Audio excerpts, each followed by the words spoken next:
Apa yang membuat kita hidup tuh nggak punya sukacita dan damai sejahtera? Mari periksa hidup kita hari ini. Apakah kita masih hidup dalam perbuatan daging?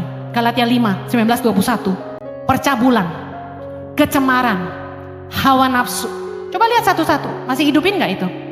Penyembahan berhala, sihir, perseteruan, perselisihan, iri hati, amarah, kepentingan diri sendiri, percideraan, roh pemecah, kedengkian, kemabukan dan pesta pora. Anda kalau ngiri terus sama iparmu, ngiri terus sama saudara, Anda nggak akan bahagia, nggak akan damai sejahtera.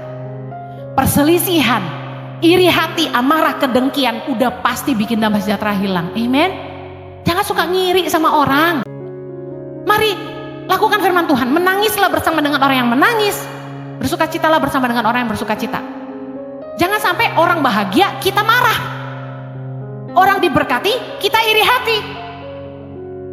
Kalau kakak adik kita lebih kaya dari kita, so what? Ikutlah bahagia dengan mereka.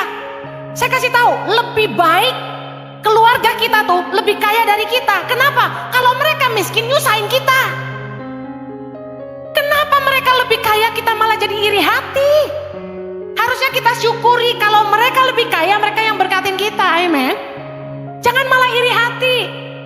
Gak perlu branded, gak perlulah hidup dikejar-kejar sama keinginan-keinginan akan merek-merek dunia. Gak penting. Katakan gak penting. Karena yang gak penting ini yang bikin kita suka iri hati sama orang. Benar gak? Mobilnya baru lagi. S-Class. Volvo. Audi. Apa sih AO aja lu? Udah deh. Percayalah kalau Anda tuh gak ngiri sama orang, Anda ikut sukacita dia diberkati, Anda bahagia. Orang suka ngomongin hamba Tuhan lain di depan saya, pengen lihat reaksi saya. Saya bilang apa? Saya jawab gini, saya percaya Tuhan memakai semua orang dengan cara yang berbeda untuk menyelamatkan manusia. Selera manusia beda-beda. Anda puji Tuhan senang sama saya, tapi banyak yang sebel sama saya. Lebih dikit sih yang sebel, puji Tuhan. Ayo jangan lagi hidup dalam perbuatan daging. Supaya Anda tuh punya damai sejahtera dan sukacita. Jangan suka ngelanggar aturan. Jangan ngelanggar firman Tuhan. Jangan melanggar nilai-nilai yang Anda pegang. Berintegritaslah di dunia kerja. Berintegritaslah dalam apapun yang Anda kerjakan. Kalau Anda mencuri yang bukan bagian Anda, pasti Anda gak punya damai sejahtera. Boro-boro sukacita. Amin. Galatia 5 ayat 24 berkata, barang siapa menjadi milik Kristus Yesus, ia telah menyalibkan daging dengan segala hawa nafsu dan keinginannya.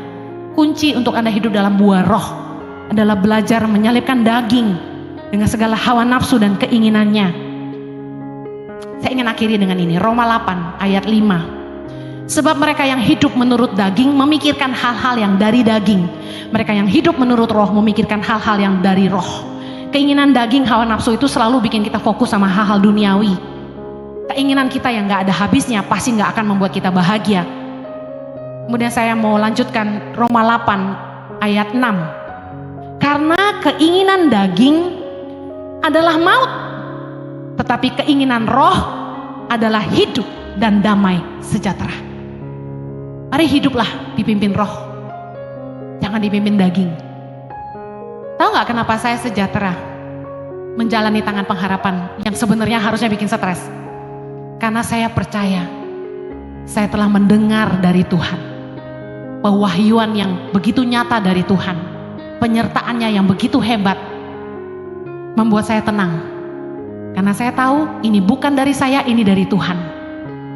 Tapi kalau kita lakukan segala sesuatu keluar dari ambisi dan keinginan diri sendiri, pasti kita stres. Amen. Wah, kok gak cukup nih?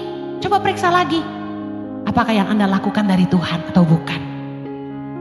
Kolose 3 ayat 15. Hendaklah damai sejahtera Kristus memerintah dalam hatimu.